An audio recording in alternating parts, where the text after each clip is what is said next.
만나고 끝나는 게 아니라 거기서 dwell in, 거기서 live on, 거기서 사는 거예요. 주님과 더불어 먹고 마시면서 하나님의 전에서 사는 거예요.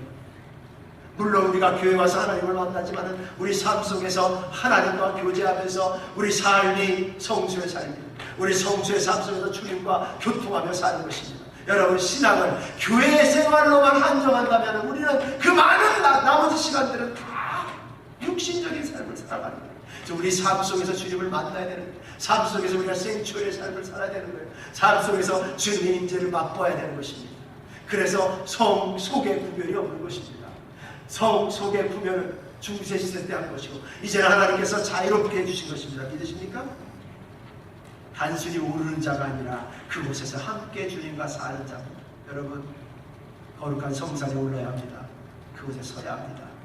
그리고 그곳에서 주님과 함께 살아야 합니다. 그분과 함께 그곳에서 거하면 두려울 것이 없어요.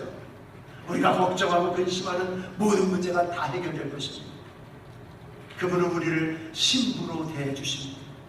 아가서에 보면요, 슐람미 여인이 얼굴이 검다 그랬어요. 검은 여인입니다. 그래서 보잘것 없을 수도 있어요. 나같이 이렇게 검은 여인을 어떻게 그렇게 사랑하는가. 우리 주님이 말씀하기를 어여쁜 자야 나의 누이 나의 신부야 라고 호귀하게 대하십니다. 신부는요, 신랑이 사랑하는 한 그의 모든 것을 다 차지합니다. 신부는 신랑의 것이 자기 거예요. 우리는 주님을 주로 높입니다. 나는 종이고 주님은 주입니다. 종이 주인을 섬기듯이 주모가 상전을 바라듯이 주님을 섬겨요. 그러나 주님은 우리를 종으로 대하지 않아요. 주님은 우리를 신부로 대해요. 동격으로 대해요. 창조주께서 창조물을 동격으로 대해요. 우리는 주님을 종으로 섬기지만 주님은 우리를 신부로 대하는 것입니다. 신부는 신랑과 같은 인격이에요. 신랑의 잔치에 참여합니다. 신부는 죽도록 일하지 않습니다. 죽도록 일하는 것은 종이 죽도록 일하는 것이, 신부는 죽도록 일하지 않아요. 신부는 신랑과 함께 잔치에 참여하는 것입니다. 예쁜 드레스 입고 왕관 쓰고 그 잔치의 주인공이 되는 것입니다. 이 일은 종이 하는 거예요. 여러분, 사역에 묶이면 안 돼요.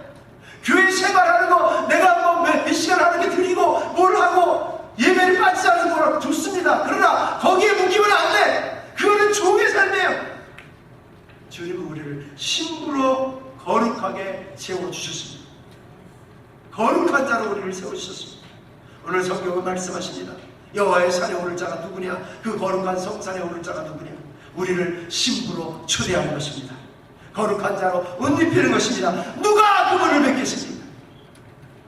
그곳에 올라 그분을 뵙는 자는 모든 인생의 문제를 해결합니다. 모든 두려움이 사라질 것입니다. 시편 27편 1절에서 4절 말씀입니다. 얼마나 좋은 말씀이죠.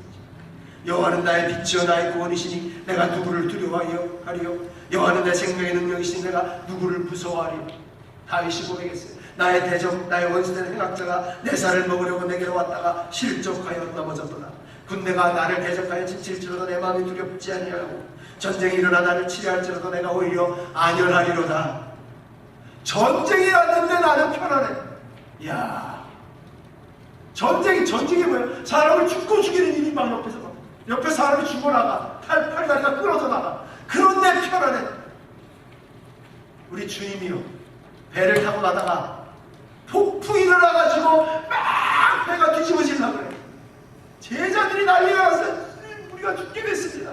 주님은 어떻게 하고 있었어요? 편안히 주무시고 있었어요. 주님의 영이 우리 속에 들어오면 전쟁이 일어나도 눈하나 깜짝 안 하는 것입니다. 그것이 바로 거룩한 성소, 주님을 만나는 것입니다. 내가 여호와께 청하였던 한 가지를 그것을 구하리니 곧 나로 내 생전에 여호와의 집에 거하여 여호와의 아름다움을 앙망하며 그 전에서 사모하게 하실 것이다. 다윗은요, 여호와를 성소에서 만나고 또 세상에 나가서 전쟁하는 것은 세상 중에서 가장 힘든 일 아닙니까? 사람 죽이고 얼마나 목숨 걸어야 되고 제일 힘든 일을 하고 또 저녁 때는 가가지고 하나님의 성산에서 하나님을 만나. 뭡니까? ascending and descending. 하나님께 올라가고 성도 올라가서 하나님 만나고 다시 descending 내려와서 세상에 나가서 세상 일을 하는 것입니다. 여러분, 우리가 맨날 하나님 성전에서 하나님만 이렇게 하는 게 아니에요. 우리가 믿음 없는 남편도 돌봐야 되고요, 자식도 돌봐야 되고요, 세상 나가서 돈도 벌어야 되고요, 또 세상에서 복잡한 비즈니스를 켜가지고 그 사람 때문에 속도 썩는 거고요. 그러나 그 일이 전쟁만 아니었습니까? 그 전쟁을 치르면서, 인생의 전쟁을 치르면서 또 주의 전에 나와 주의 기름 부음을 받는 것입니다. 그것이 우리 인생이에요. 믿으십니까? 다윗이 모델로 보여주셨어요. 저는 오늘 두 가지를 말씀을 드리기를 원합니다. 첫째는 거룩이고 두 번째는 성결이에요. 하나님의 산에 오를 자가 누구냐? 근데 거룩과 성결은 두 가지는 비슷하면서도 조금 달라요. 거룩, holiness, 성결, purity, clean. 거룩은 무엇입니까? 거룩은 하나님의 속성이에요. 우리를 하나님의 형상을 따라 지었기 때문에 우리도 거룩해야 되는 것입니다. 베드로전서 1장 15절에 오직 너희를 부르신 거룩한 자처럼 너희도 모든 행실에 거룩한 자가 되라 기록하였을 때 내가 거룩하니 너희도 거룩할지어다. 거룩한 것은 신부에게만 주는 것입니다. 종에게는 일을 시키지 거룩한 것을 주지 않습니다. 인격적으로 사랑하는 자에게만 자신의 속성을 나누어 주는 것입니다. 왜 우리를 신부로 부르셨는데 자꾸 종처럼 살라고 합니까? 왜 자꾸 묶입니까? 왜 사람들에게 시험을 받습니까? 왜 환경에 의해 좌우가 됩니까? 우리를 신부로 부르셨어요, 여러분. 신랑과 동등한 자격으로 부르셨어요. 그 영광의 옷을 입어야 하는 것입니다. 그런데 거룩이라는 것은 좀 자꾸 부담스러워. 이렇게 부담스러워. 거룩하고 자꾸 저기 수녀가 생각나. 수녀가 막 수도승이 생각나. 막 며칠 동안 40일 동안 물하고 간단한 식사만 하고 살아갈 수도승이 자꾸 생각나. 왜 그래요? 죄의 속성 때문에, 과거에 맨날 죄를 지었던 경험 때문에, 그 경향성이, 그 영향력이 있기 때문에 내가 살지 못할 것 같은 그런 것 때문에 그러는 거예요. 하나님은 우리를 거룩하다 하셨어요. 여러분 당당하십시오. 예수 그리스도의 보혈의 피는 우리 죄를 기억지도 아니한다고 하셨습니다. 순결하다고 하셨어요. 신부라고 하셨어요. 여러분, 죄를 회개할 자에게는 그런 죄, 그런 뭔가 불편한 거 없습니다. 두 번째, 거룩이 하나님이 우리를 그렇게 도와주시는 것이라면 성결은 우리가 그분 앞에 나아가는 자세입니다. 동전의 양면처럼 똑같은 것입니다. 거룩은 하나님의 속성이요, 성결은 우리의 태도예요. 여호와의 성산에 그분의 지성소에서 우리를 거룩한 백성, 거룩한 신부로 주님은 부르십니다. 다윗이 외칩니다. 그 거룩한 산에 설 자가 누구냐? 그 성산에 오를 자가 누구냐? 하나님이 우리를 거룩한 자로 부르셨는데 우리는 어떤 태도로 올라야 하느냐? 바로 오늘 본문의 말씀, 시편 23편 3절에서 4절 말씀입니다. 같이 한번 읽으십시다.